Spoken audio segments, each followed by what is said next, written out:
오늘 하나님의 말씀은 요한복음 6장 53절에서 58절까지 말씀입니다. 요한복음 6장 53절에서 58절까지 말씀을 같이 함께 합독하도록 하겠습니다. 시작. 예수께서 이르시되 내가 진실로 진실로 너희에게 이르노니 인자의 살을 먹지 아니하고 인자의 피를 마시지 아니하면 너희 속에 생명이 없느니라. 내 살을 먹고 내 피를 마시는 자는 영생을 가졌고 마지막 날에 내가 그를 다시 살리리니 내 살은 참된 양식이요 내 피는 참된 음료로다. 내 살을 먹고 내 피를 마시는 자는 내 안에 거하고 나도 그 안에 거하나니 살아계신 아버지께서 나를 보내심에 내가 아버지로 인하여 사는 것 같이 나를 먹는 그 사람도 나로 인하여 살리라. 이것은 하늘로서 내려온 떡이니 조상들이 먹고도 죽은 그것과 같지 아니하여 이 떡을 먹는 자는 영원히 살리라. 아멘. 우리가 예수 그리스도와 하나가 되는 것은 절대적으로 우선되는 과제입니다.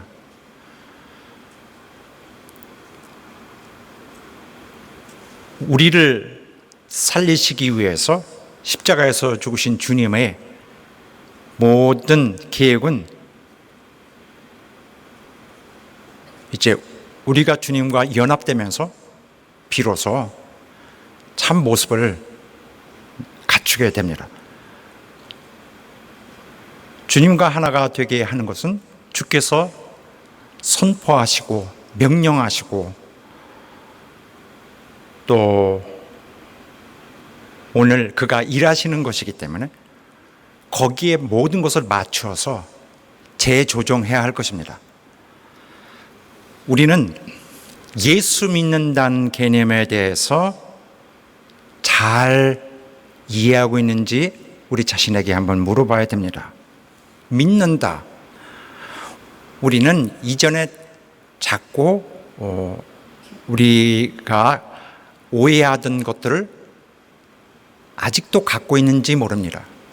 워낙 습관이 된 개념이기 때문에 믿는다는 것을 마치 어떤 인식의 활동 같은 것으로 생각하고 있는지 모릅니다. 우리가 믿는다고 하면은 먼저 머리에 떠올리는 것은 믿음으로 말미암아 혜택 받는 거, 그런 거를 먼저 마음에 생각하고, 실제로 그것보다 더 중요한 자체는 믿는다는 것을 옳게 한다 하는 것, 그런 것에 대해서는 충분히 이해하고 있지 않을 수 있습니다. 우리는 다만 하나님에 대한 정보를 갖고 있다는 것으로 충분하다고 생각하는 습관이 많이 남아 있어서 우리가 믿음이라는 것을 대할 때 자꾸 그런 쪽으로 머물고 있는지 모릅니다. 그래서 교회에서도 많은 성도들이, 그리고 심지어 목회자들도 대체적으로 그런 어떤 사실에 대한 인식, 하나님과 그의 사역에 대한 어떤 인식, 알게 됨, 그 인식의 자체를 믿음을 가졌다고 그렇게 생각하는 습관을 가질 수 있습니다.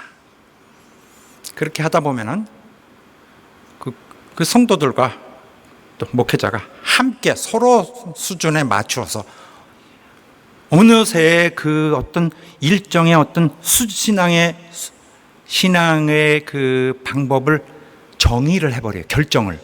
이렇게 하는 것이다 라고 신앙의 수준을 정하게 될 수 있습니다. 이렇게 되면은 주님이 생각하셨던 신앙이 아닌 전혀 다른 신앙으로 발전할 수도 있습니다. 믿는다는 것은 한마디로 말하면 그리스도의 속죄의 은혜에 나를 다 맡겨드리는 것입니다. 그것에 나를 의지하는 것이죠. 그래서 그리스도의 하신 일, 그리고 그 모든 것을 친히 이루시는 그리스도의 인격의 나를 그분의 마음과 생각에 나를 맡기는 것입니다. 그런데 우리 대부분의 성도들은 거기까지의 수준은 안 되는 것 같습니다. 안 되는 것은 굉장히 이상한 일이 아니라 그럴 수 있죠. 대부분이 못 미칠 수 있습니다. 그런데 이것은 불가능하기 때문이 아닌 우리가 정의를 잘못 갖고 있기 때문에 그 수준이 안 되는 것 같아요. 불가능한 것이 아닙니다. 개념을 알고 있다면 결국 우리는 방향은 옳게 갈 수 있는 것입니다. 예수를 믿는다는 것은 그리스도와의 연합, 그리스도와의 관계의 문제입니다. 관계가 이루어지면 또한 그가 이루시고자 하는 목적도 이루어지게 되는 것입니다. 자, 일단 하나님, 그리스도와 우리의 관계는 하나님과 그의 아들의 관계와 굉장히 유사한 것이기 때문에 얼마나 이것은 중요하고 특별한 것인가를 생각해야 합니다. 하나님과 또 하나님의 아들의 관계와 우리와 그리스도의 관계가 상당히 비슷한 형태를 갖고 있다. 똑같을 수는 없지만은 같은 방향이다. 이거 엄청난 중요한 거예요. 특혜잖아요. 그리스도와 나는 그렇게 가까워야 합니다. 그리스도에게 내 생각이 맡겨지고 내 마음도 그의 마음을 따라가는 이러한 우리의 믿는다는 우리의 그 신앙의 시스템이 되어 있으려면은 우선 주께서 베풀어 주신 그 죽으심으로 구속해 주신 그 은혜에 대한 굉장한 충격으로 나의 모든 새로운 결심을 끌어오게 해야 합니다. 나는 그리스도의 그 크신 사랑, 그 은혜에 대하여 전폭적으로 사랑으로서 화답을 하고 그에게 마음을 합하려고 하는 이러한 당연한 흐름을 가져야 합니다. 그렇게 하시면은 주께서는 우리를 은혜로서 인도하셔서 구원해 내시려고 하는 그 계획을 가지신 바 자연적으로 그 계획은 이루어질 수밖에 없습니다. 그렇게 되기 위해서 주께 연합되고 그 다음에 영육 간에 체질화되어야 됩니다. 무엇에 체질화돼요? 주님의 마음에, 주님의 인격에, 주님의 사역에 맞춰지는 우리가 되어야 됩니다. 이것은 절대적으로 해야 됩니다. 그렇지 않고 남아있다면은, 하지 않고 남아있다면은 우리에게 주어져 있는 것은 멸망뿐입니다. 그래서 우리가 우리 육신의 모든 것을 조금 아쉽더라도 다 버려도 사실은 하나도 무슨 손해를 보는 것이 아닙니다. 어차피 우리를 망하게 할 것은, 그리고 어차피 때가 오면 다 버려야 될 것은, 혹은 우리의 참 행복의 길을 방해하는 것은 일찍 버려야 될수록 좋습니다. 그렇게 하여 우리는 그리스도의 생명으로 우리를 빨리 전환시켜야 합니다. 자, 개념이 되게 중요합니다. 둥그렇게 여러 가지로 다르게 해석할 수 없어요. 이것이 지금 소개해드린 것이 그리스도 교회로 들어가는 입교라기보다 개종이라는 개종이라는 바로 그 실체입니다. 그래서 그리스도교에 들어오는 것, 그리스도인이 된다는 걸 뭘 말하는가? 쉽게 말해서 이쪽 종교의 신앙인이 되는 걸 개종이라고 하는데, conversion. 예수를 믿는다는 건 주님이 초대하셔서 들어가는 거예요. 초대함으로 우리가 들어가면 무엇을 얻기 위해 들어가는 것입니까? 구원과 영생을 약속하셨기 때문에 그걸 얻으러 들어가는 것입니다. 바로 그러므로 예수와 연합되는 것, 이것은 예수께서 제시하시고 명하신 바 교과서입니다. 기독교 신앙이라는 것의 정의죠. 예수 그리스도는 구원과 영생에 이르게 하는 그의 직분, 우리를 구원하는 직분에 충실한 분입니다.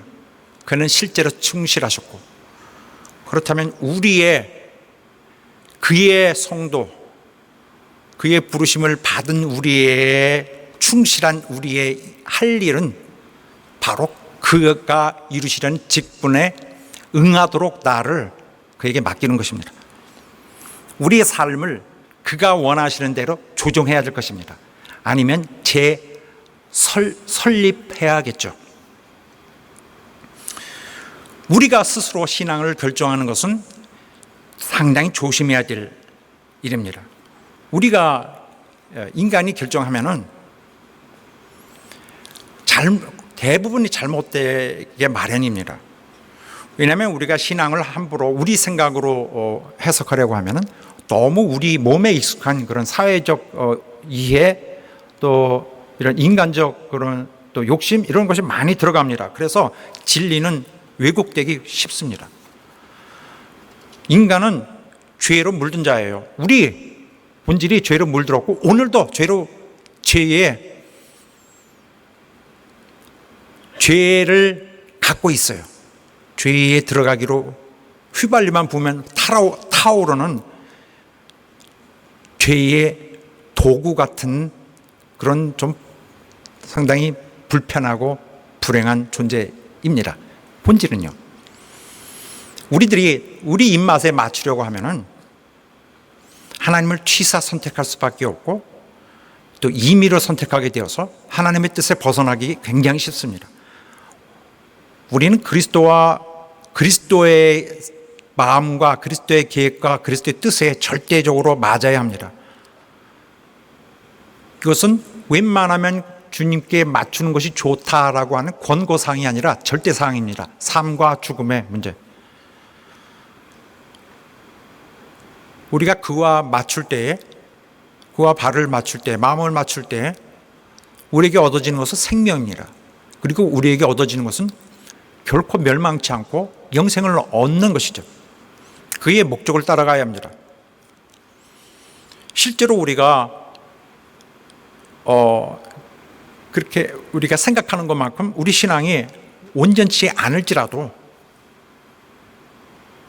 이것은 실망할 일이 아니라 더 추구해 갈 일입니다. 결국 우리 인생은 마지막 순간까지 계속 만들어 가야 돼요. 이것은 선택이 아니라 잘못됐기 때문이 아니라 인간은 거기까지 이룰 수 없기 때문에 그를 계속 담고 따라가는 것, 그것이 우리가 할 일입니다. 그래서 100% 만족스럽게 되지 않을지라도 방향은 같아야 되죠. 진리를 따라가야 합니다. 이 사실만은 한시도 놓아서는 안 될 것입니다. 우리 뜻에 맞춰 진리를 바꾸어서는 안 되는 것입니다.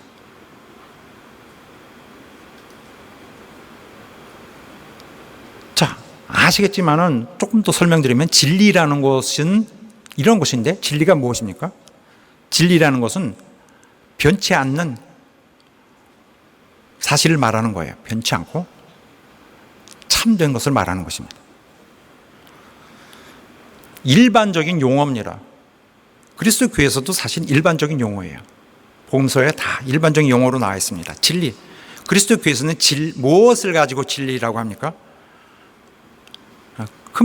어떤 큰 골격에서 말하면은 우리의 구속과 영생을 위해서, 우리의 구원과 영생을 위해서 이걸 확보하기 위해서 하나님이 하시는 그런 계획, 실행하시는 것에 관한 것을 진리라고 합니다. 그래서 진리는 우리의 구원과 영생을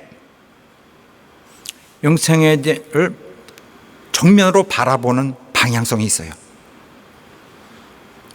인간인 우리는 연약하기 때문에 그리스도께서 제시하신 수준에는 미치지 못하는 것이 당연합니다. 그러나 주님은 우리에게 그렇게 하시는 것은 우리 연약함을 그가 알고 부르시는 거예요. 우리가 모든 것이 뜻대로 될 수는 없지만은 다만 죄로 향하는 우리 육신의 지배력을 거절하고 저항하고 극복할 수 있어야 합니다. 극복하는 순간부터 어느샌가 예수에게 향하는 그때부터는 성령이 인도하십니다. 우리가 더 예수에게 의지할 때 그때부터 성령이 역사하십니다. 우리가 죄를 더 거절할 때 그때부터 성령이 역사하십니다. 그때부터는 내 능력이 아니라 하나님이 하시는 일이에요. 다만 방향이 맞고 최대한은 따라갈 수 있는 우리가 되어야 합니다. 주님과 영적 연합 해야 됩니다. 마음의 연합이라고 했는데 영적이라고 말하면은 이것은 전혀 다른 체험적인 것을 말하는데 우리가 객관성을 두고 자꾸 말해요. 그렇게 되면은 영적이라면서 영적이 아니라 이미 지식적인 어떤 추상적 지식을 우리가 논하고 있는 것이 될 수 있습니다. 그래서 이것보다 더 정확한 것은 마음의 연합이에요. 영적 연합이라는 것을 잘 개념을 예수와의 연합이라는 그런 차원에서 이해해야 합니다.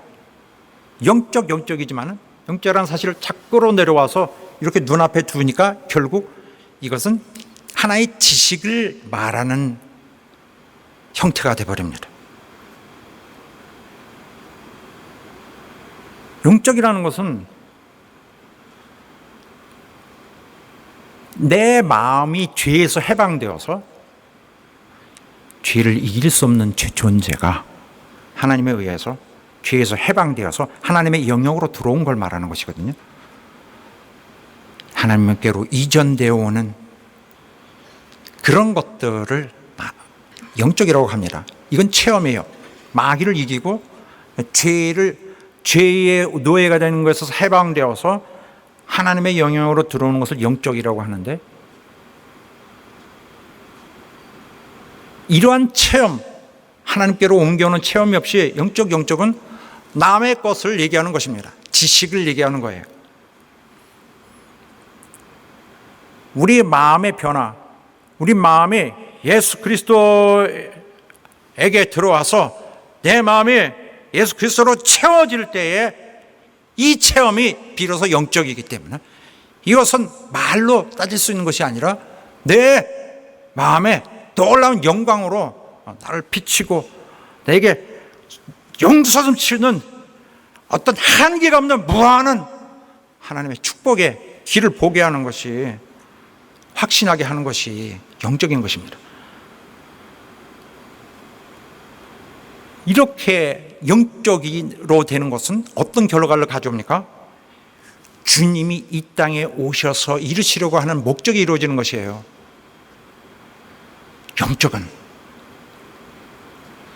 사랑하는 여러분, 우리가 투쟁을 해야 됩니다. 우리가 이 세상에서 우리에게 주어진 육신의 그 수명을 다할 때까지는 결코 순조롭게 가지 않을 것입니다. 육신의 삶은 순조롭게 가지 않을 것입니다. 그러나 거기에 너무 매여일 필요가 없어요. 그것은 멀리 나중에 보면은, 한눈으로 보면은 정말 작은 조그만 굴곡에 불과할 것입니다. 우리의 길을 예배하시는 주님이 있다면은 우리 앞에 이런 것 있는 것들도 당연히 담대하게 맞아 가야 될 것입니다. 아무렇지도 않은 듯이 스쳐가는 상처를 남기고 가겠죠. 다만 우리의 육신의 연약함이 우리를 너무 많이 방해하지 않길 바랍니다. 죄의 올무에서 해방되는 것이 죄의 지배력에서 극복하고 일어서서 오히려 그 목을 밟고 누르는 것이 구원입니다. 이렇게 하여 우리 육체도 하나님이 살리시고 영원한 당신과 같이 만드셔서 당신과 같이 거룩하게 하셔서 영원히 살게 하시는 그날 바로 실제적인 꿈을 바로 앞에 두고 가는 우리가 될 수 있게 되길 예수 이름으로 축원합니다. 먼저 연합해야 합니다. 오늘 우리에게 방해꾼이 있을 때 방해꾼을 발견하고 이제 우리가 더 당하지 않기 위해서 그리스도에게 들어와서 성령의 능력을 힘입어 예수 인도하시는 길로 무사히 그의 목적에 맞게 갈 수 있게 되기를 예수 이름으로 축원합니다. 할렐루야. 오늘 본문의 말씀에 보면은 예수께서 주신 말씀의 요점이 이런데 강조점이 여기에 있습니다. 너희가 해야 한다. 나를 영접하는 것 너희가 해내야 한다. 직접 너희가 해야 한다. 예수께서 나는 하늘로서 내려온 산떡이니 이 떡을 먹으면 영생하리라 하셨어요.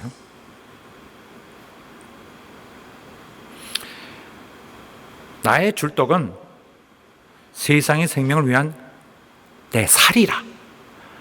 조금 더 변형되어 있죠. 나는 떡이다 하셨는데 이제 살이다. 자, 이 지난 주의 마지막 절이었는데 이번 주의 본문을 열기 전에 너무 중요하니까 이 말씀을 먼저 짚고 넘어가야겠습니다. 나는 하늘로서 온 산떡이라, 생명의 떡이라 계속 강조하셨어요. 그리고 이거 왜 강조하셨습니까? 그래서 어쨌다는 말입니까, 주님? 행하라는 건 네가 이제 너에게 달려있다. 그런데 자, 중요한 것은 왜 먹는다는 것을 말씀하시는가? 생명의 떡을 먹어라. 나는 내 줄 떡은 뭐냐면은 말해줄게. 이것은 생명을 주는 내 살이라. 주님, 무슨 말씀이죠? 자꾸 먹는 걸 말씀하시네요. 왜 먹는 걸 말씀하시죠? 이것은 우리로 하여금 진리를 이해하기 쉽도록 하신 것입니다.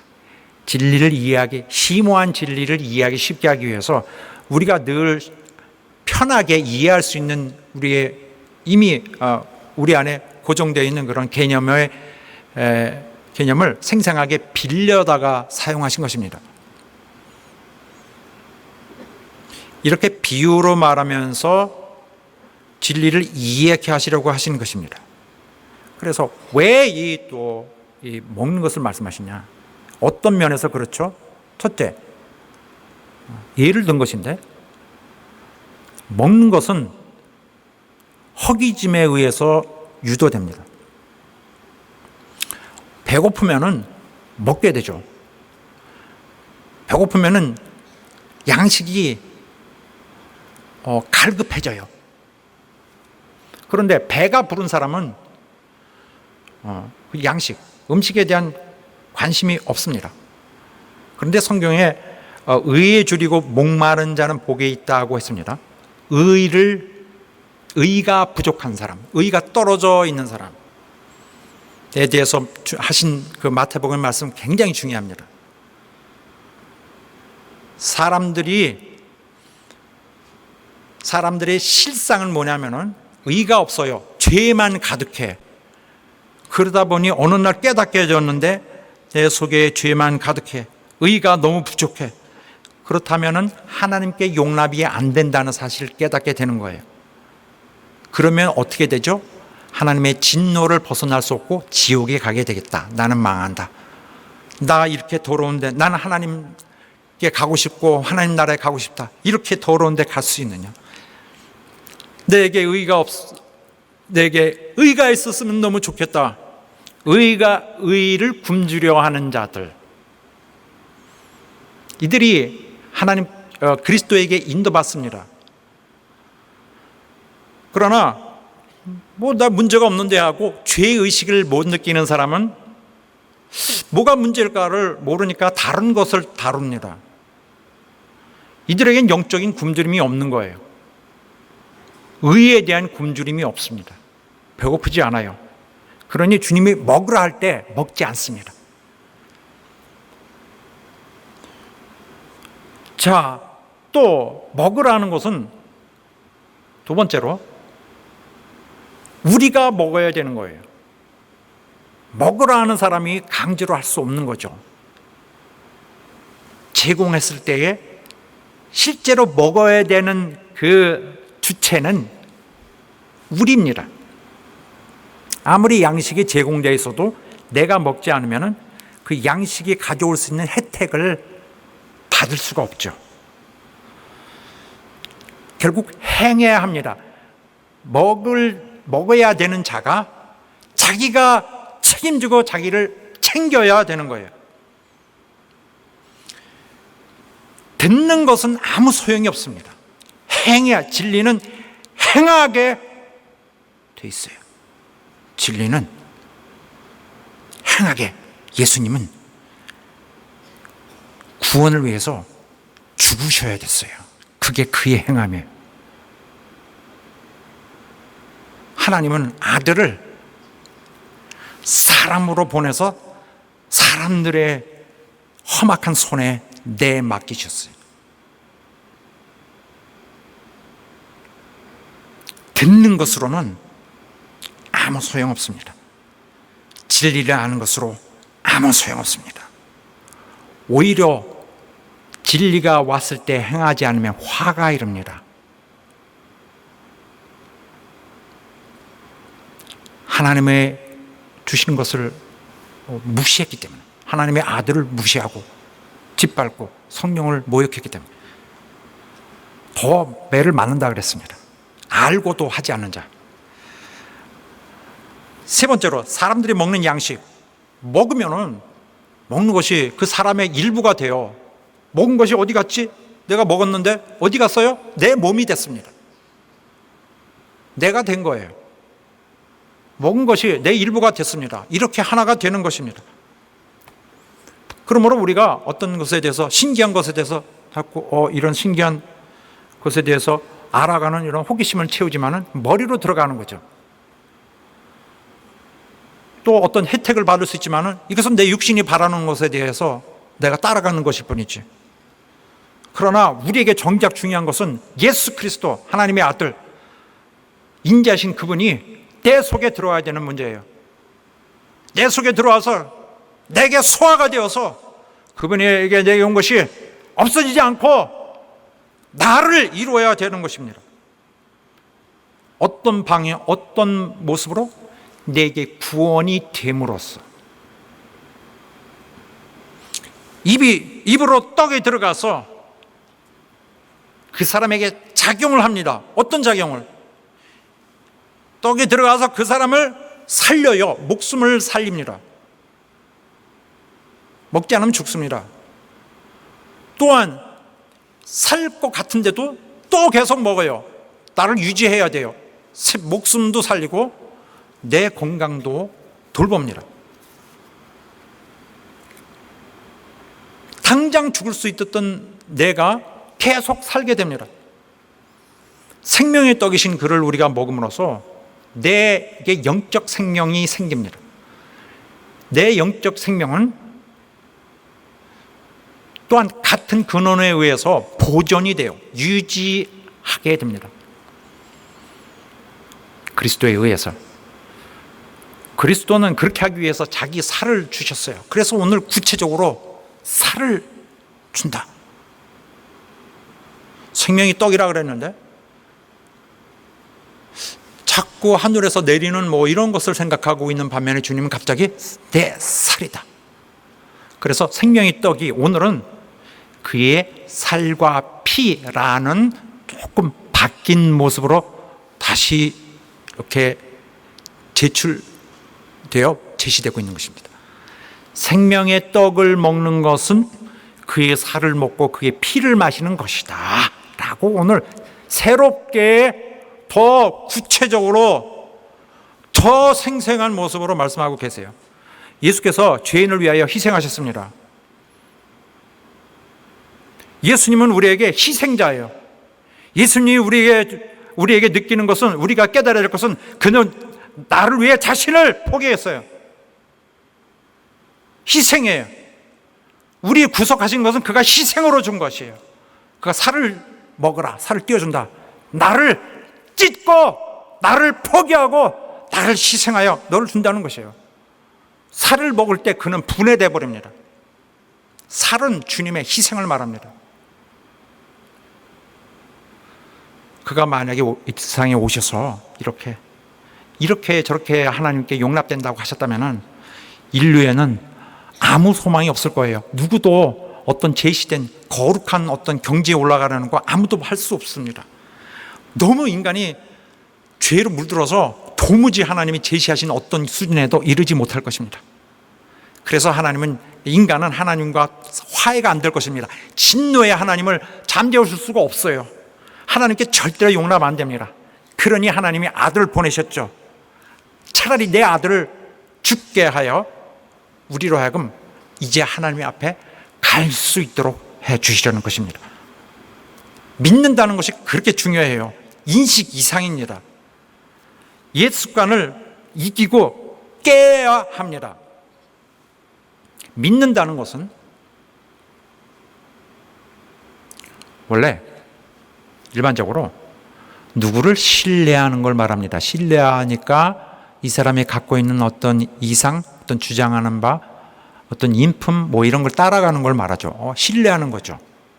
믿는다. 이게 일반적 개념인데 이것이 하나님, 이스라엘의 하나님의 주시는 신앙입니다. 그런데 일반 다른 종교에서 일반적인 종교에서는 신을 숭배합니다. 경배해요. 섬기는 거예요. 일방적으로. 섬기는 그런 개념이 압도적입니다. 믿는다는 개념, 어떤 수평상으로 신뢰한다는 개념이 약해요. 이런 보통 종교는 그저 신을 받들어 섬깁니다. 이 개념이 굉장히 압도적이죠. 그러나 하나님은 그거 좋아하지 않으셨어요. 억지 경배에 좋아하지 않으셨습니다. 그는 이것에만 집중하셨어요. 무엇에 집중하셔요? 그의 백성을 살리시는 목적을 이루시기 위해서. 그의 백성을 살리려면 어떻게 할까? 살리려는 일을 이루시기에 총력을 기울이셨어요. 어떻게 결론이 났죠? 믿음이라는 걸 주심으로써. 믿음을 신앙으로 줬어요. 하나님을 숭배하는 것이 믿음이 아니라 그것이 신앙이 아니라 믿음이 신앙입니다. 어떻게 하나님 그런 생각을 하셨죠? 자, 아브라함 최소한 아무리 늦게 때를 잡아도 이때부터는 그렇게 가르치셨어요. 아브라함이 갖고 있는 것을 보고 하나님께서 맞다, 이거다, 이걸로 하겠다 정하셨어요. 아브라함은 하나님을 믿고 있었어요.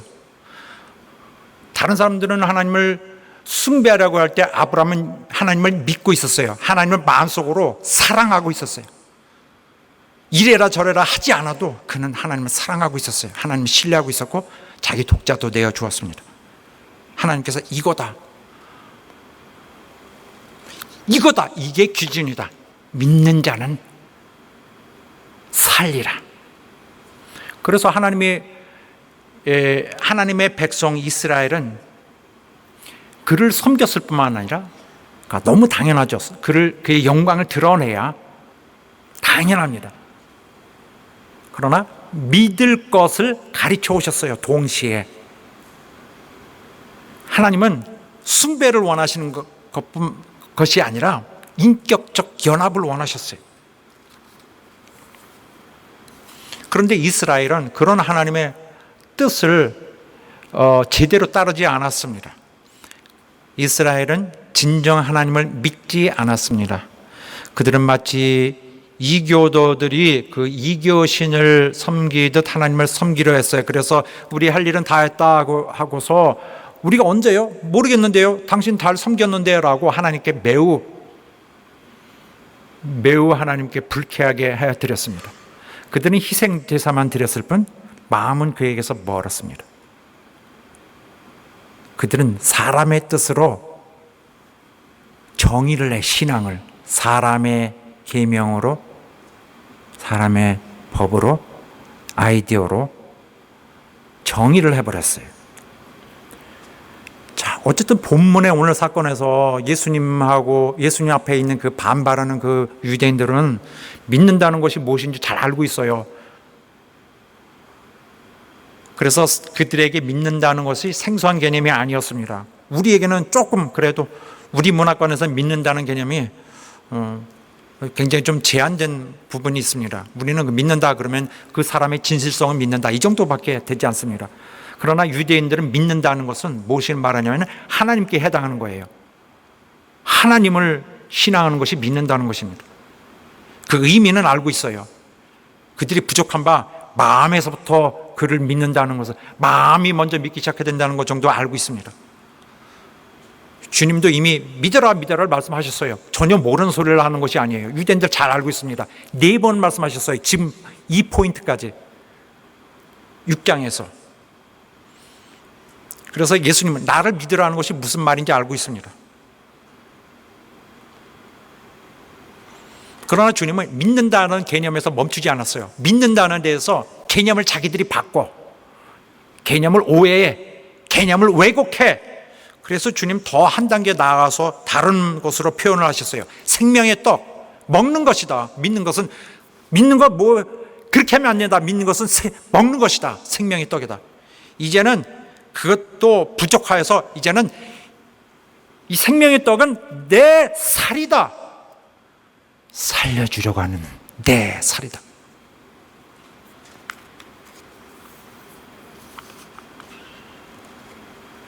그런데 이들은 주님의 말씀을 잘 받지 않았습니다. 자기들이 기대했던 어떤 물질적 그런 혜택의 기대가 무너지니까 주님의 하시는 말씀 다 들으려고 하질 않아요. 그냥 무조건 반발합니다. 서로 다투어 굉장히 언성을 높이면서 말로 싸우는 것이죠. 주께서 먹는 것을 말씀하시는 것은 그의 몸을 뜯어 먹으라는 것을 하시는 거 아니거든요. 식인처럼 주님 팔뚝 좀 줘보세요. 그래서 주님을 뜯어 먹는 거 아니거든요. 그 누가 모르겠어요. 그들 아마 알 것입니다. 그런 뜻이 아니라 비유였다는 것을. 어쩌면 정말 마음이 좀 선하지 않은 그런 유대인들은 그렇게 생각했겠죠. 진짜 몸을 뜯어 먹는다라고 억지를 부렸겠죠. 주님이 먹는 걸 말씀하신 것은 영적인 진리를 이해하기 쉽게 하기 위해서 물리적인 비유를 빌려다가 보기로서 보여주신 것입니다. 이해하기 쉽게 위해서 잘 아는 개념을 다른 데서 불러와서 영적인 사실을 비유적으로 설명하신 거예요. 그런데 그들은 주님이 그렇게 하시려는 포인트를 놓쳤거나 일부러 무시했습니다. 그리고 이 사람이 어찌 제 살을 우리에게 능히 줄 수 있겠느냐. 그래서 이 사람 굉장히 경멸하는 식으로 주님을 모욕했습니다. 이 상황에서 주님은 안 되겠는데 사실 그게 아니고 얘들아 잘 들어봐라 하고 설명하시려고 애쓰지 않으셨어요. 오히려 여기에서 그는 그들에 맞추지 않고 사람들의 생각을 맞추지 않고 오히려 더 이해하기 어렵게 하셨어요. 어떻게? 이거는 피를 마셔야 되는 거다 하고 더 감당할 수 없는 걸 말씀하시는 거예요. 더 충격이죠. 이스라엘 사람들은 피를 절대 못 먹게 되겠습니다. 완전히 금지사항. 피를 먹거나 짐승을 피채로 먹으면은 이스라엘에서 끊어져 버린다고 했습니다. 물론 피를 먹으라 마시라 했을 때는 주님의 육체에서 나오는 그 속에 나오는 빨간 그 액체를 마시는 그런 거 아니죠. 이것은 비유일 뿐입니다. 뭘 상징하는 것이냐? 예수님이 희생 제물, 제물로서 죽으신 것을 말합니다. 이스라엘이 수백 년 동안 보아왔던 그거, 1000년 이상을 보아왔던 그거, 짐승들이 죽어가죠. 희생되어서 제물로 바쳐지죠. 머릿속에 그림이 들어있어요. 무슨 그림? 빨간 액체, 피. 그래서 피를 주께서 빌려 쓰신 것입니다. 소위 이것을 환유어라고 말하는데, 피는 죄를 사하기 위한 희생, 마지막 희생으로서의 그리스도의 십자가에서의 죽음을 뜻합니다. 피는 그리스도의 죽음, 우리를 속죄하기 위해서. 그래서 개념을, 어떤 여성을 하이힐 이렇게 말할 수 있잖아요. 여성을 상징하는 거예요, 하이힐. 또 흰옷, 이건 한국 사람, 한국 어떤 민족적인 성품 뭐 이런 걸 말하는 거죠. 피는 주님의 희생, 나를 위해 제물이 되신 주님을 생각하게 하는 거예요. 거기에는 예수님의 희생이 있어요. 나를 위해 자기를 버리신 사랑이 있어요. 자기를 죽고 나를 살리려는 은혜가 있습니다. 은혜가 있는 거예요. 나를, 내 고집을 굴복시키고 죄라도 능히 버리고 죄를 거부할 수 있는 내 결단을 가지게 하는 하나님의 참 사랑과 은혜와 인자하심, 예수의 속죄하시는, 희생하시는 진실, 피입니다. 빨간 피가 별도로 독립적으로 자기의 기능을 호소하지 않아요. 그래서 예수님의 살을 먹고 예수님의 피를 마시면 무슨 일이 일어나죠? 어떠한 혜택이 있을까? 자, 본문의 말씀에 나오는데 부정문으로 나와 있어요. 왜 부정이 되느냐? 뭐 하지 않으면 뭐 할 수 없느니라. 강조하는 뭐 문학적 방법이죠. 강조하기 위해서 굳이 이렇게 쓰셨습니다. 피와 살이 절대적이라는 걸 말씀하시는 거예요. 자, 예수님의 살을 먹고 피를 마시는 것은 어떤 결과를 가져오느냐? 생명을 주어요. 당장 생명으로 옮겨지고, 또 그가 온 목적이 이루어져요. 그가 온 목적은 뭐예요? 양들이 생명을 얻는 것. 자, 우리가 예수님의 살과 피 그러니까 사람들 머리에는 그거 떠올려요. 성찬식에서 떡과 포도주, 이거 연관시키려고 하는데, 연관시켜도 큰 무리가 없습니다만은 이거 천주교에서 자주 하는 그거예요. 천주교는 그 현장에서 무슨 엄청난 일이 일어난다고 생각하니까 그렇게 이거는 이것이야, 살, 이거 뭐지? 살은 뭐가, 이거로 하자. 그럼 피는 이거로 하자. 억지로 해석하면 안 되는데, 해석한다고 나는 크게 문제라고 보진 않아요. 그러나 요점은 맞아야 돼요. 예수님의 살과 피는 이건 뭐다, 저건 뭐다 해석하는 것이 중요한 게 아니라, 예수님의 살을 자르고 피를 짜내면 뭐가 났습니까? 피와 살은 예수님 전체예요.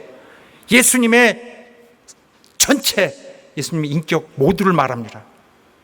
예수님의 전부, 숨겨지지 않은 예수님의 진실 전부.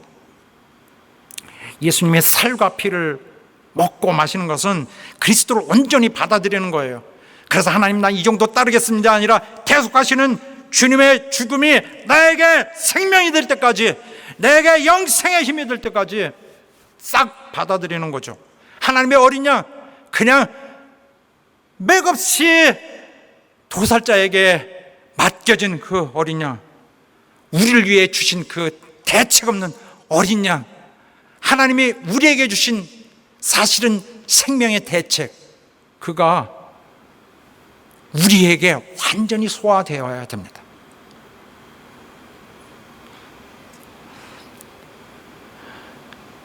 두 번째 약속은 뭐예요? 예수님의 살을 먹고 피를 마시면 영생을 얻게 됩니다. 주님이 살리신다는 거예요. 생명을 얻는 자, 생명을 얻은 자 주님이 지키시고 그를 찾으시고 그에게 역사하셨다가 그의 육신이 끝나면 육신과 함께 사라지지 않습니다. 육신이 아무리 깨지고 아무리 박살나도 절대 그 생명 없어지지 않습니다. 그를 끌고 간다는 거예요. 영원토록 하나님의 생명이 그 안에 있어서 육신의 죽음에도 불구하고 살아난다는 거예요. 바다에 버려져서 시신을 찾을 수 없는 것도 끊어내고 폭파돼서 분산이 된 것도 찾아서 살려낸다는 것입니다. 마지막 날에 먹는다. 처음에는